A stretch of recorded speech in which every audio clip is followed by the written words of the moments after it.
In this section, we're going to look at 3 other renewable energy sources. We're going to look at hydroelectric power, wind, and biomass. So our first one we're going to look at is hydroelectric power, or the energy from moving water. So there's a couple of different ways that this can be done. One is through dams. So we store up water from rivers and streams into lakes behind a dam, and then we release the water through the dam. It'll spin the turbine. And remember, making electricity is all about how do we spin the turbine to generate the electricity in the generator. And so in this case, the water moving past the turbine will spin the turbine, which will then generate electricity. So we can't really expand this because we've dammed up pretty much all the rivers that we can, and in some cases we've actually, the U.S. Corps of Army Engineers has actually removed some of the dams because the dams are getting old and there's possibilities of them breaking.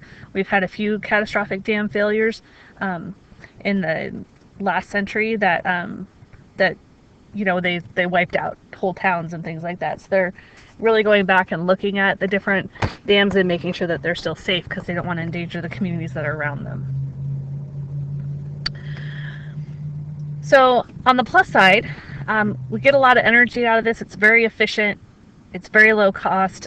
Once they build the dam, it has a long lifespan. The dams can, if they built them well, they can be there for a long time. Once they actually get into the operation phase, there's no CO2 emissions because you're not burning anything in order to make it happen. Below the dam, they can provide flood control as long as the dam doesn't fail. And then you have that source of water as well, and you've got the recreational portion of it because you now have the big lake behind there that can be used for fishing and boating and all sorts of water-related activities. They are expensive to build and they're very time consuming to build. And then you're flooding out a whole area. So they do have a lot of land impact and land implications when we look at these. So when they talk about the CO2 emissions from biomass decay, so you have the things that were there when you flooded out the lake, they're all going to die. So you're going to have CO2 emissions that come out of that.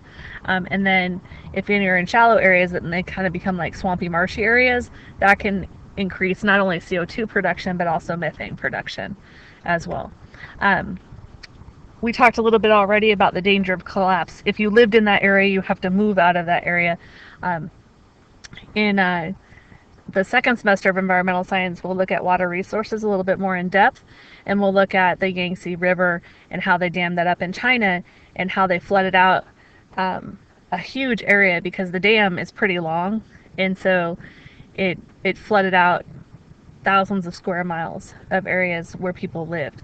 So it can be very impactful, especially if you're building new dams in areas that are already well established. When you put in that dam, though, you also stop the natural flood cycles that occurred in those areas. And so, for example, the Grand Canyon, they're doing now where they're doing controlled floods. So they actually release a lot of water at one time out of the Hoover Dam, so that it kind of scours out the canyon again. It reestablishes sandbars, things that happen naturally during monsoons that don't happen really as much anymore. Our next energy source that we're going to look at is wind power. So wind is, once again, clean, which is really great. The turbines are relatively low cost compared to some of our other sources of energy, and we have a lot more windy areas around the world than we think about areas that would be we would able to put more dams or be able to put more solar panels in them. So I don't know if everybody has seen wind turbines, like if you've driven to San Diego and you see them along the road in those areas. So once again, it's just a giant turbine is all it is. So when we talk about what's going to spin the turbine to generate the electricity, it's the wind moving past the turbine. They can be used separately. They can be used in arrays. You can see that it doesn't necessarily stop other uses of the land around it.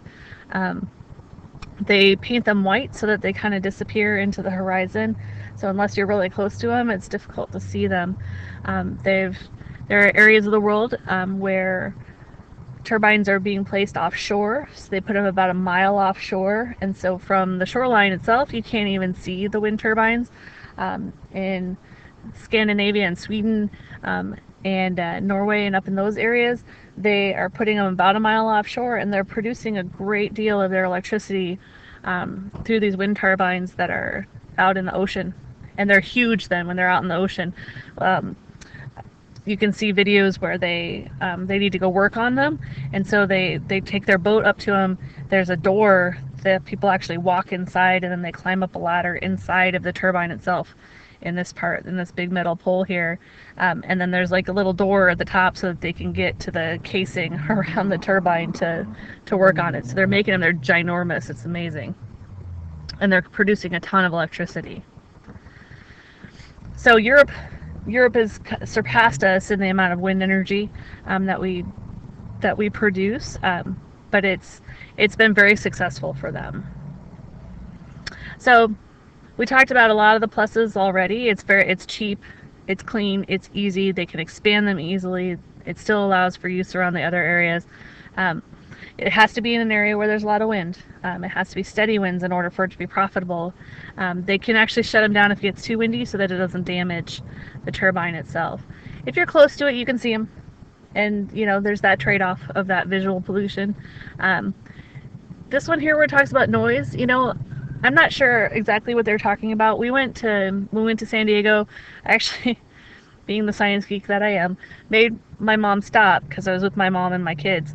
And we stopped, and I was like, I want to see how noisy these are, because this is something that's in my materials for school and everything, and I want to check the accuracy of the statement. And so got out, walked out.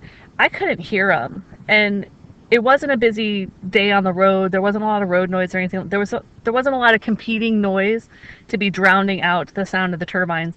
I couldn't hear them at all, and I was, I don't know, less than a football field away from them. So I'm not sure about the noise. Maybe if you have large number of them all close together, they produce a lot of noise.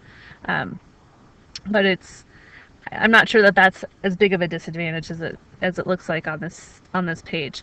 When they talk about interfering in the flights of migratory birds, there's a couple of things that happen here. One is that the migratory birds, if the wind turbines are placed in the path of the birds, they don't necessarily always know that they're there, and they're operating on instinct, and so they just continue going the same direction that they were going, and there can be some bird strikes on the turbines themselves. The birds of prey will actually try to dive down, and then they'll try to dive down between the blades, and that's where we have some of the birds of prey dying off. The last one we're going to look at today is biomass. So biomass is, very simply, if we break the word in half, bio meaning life, and mass meaning the amount of stuff that's in something. And so this is energy that's being produced from dead stuff. So we're looking at things that were produced from life. So we're looking at wood, we're looking at peat, we're looking at things like that. So in here we're looking at charcoal, which is a product of wood. It could be agricultural wastes. So it can be like the cuttings after they go and harvest corn, there's the stalks that are left over. It could be things like that. We can also use the timbering waste that they're talking about is anything that they couldn't put through the pulp mill for paper or through the lumber mill, is what they're looking at in those. We can also use animal waste. So one of the pictures that you're going to see is where they're using the waste from cows, and they're actually, because that's all basically grass, they form it into patties or bricks, and then they can burn that as well. So they can be burned directly to provide that electricity, or they can be combined into a liquid biofuel. So in some areas, this is what they're using because they don't have anything else. And so this is what these ladies are doing right here, is they're using cow waste. They're forming it into patties that then dry out, and that's what all these stacks are here. And then that's what they're burning in the place of burning the trees, which they don't have very many of. So in some areas of the world, we have a lot. The downside to burning all your trees is that then you don't have trees. And we looked back at our Easter Island example for that. The moderate cost, it kind of depends on where you're at and how far you have to go to get the biomass and what kind of biomass it is. There are some areas that they're growing trees specifically for um, for fuel wood, and so this would be the plantation areas that they're talking about here. It's also a way to make use of the waste products. But if we overuse it, we're going to run into our Easter Island problem. And so that's where the non-renewable harvest, the unsustainably comes in. So it's all about that sustainability. You don't want to harvest more in a year than you can grow in a year and you can replace in a year. If you harvest too much, you can have other environmental side effects with erosion that can occur in areas as well. There's obviously going to be CO2 emissions from this. We're burning a carbon-based object. It's going to put carbon dioxide up into the atmosphere.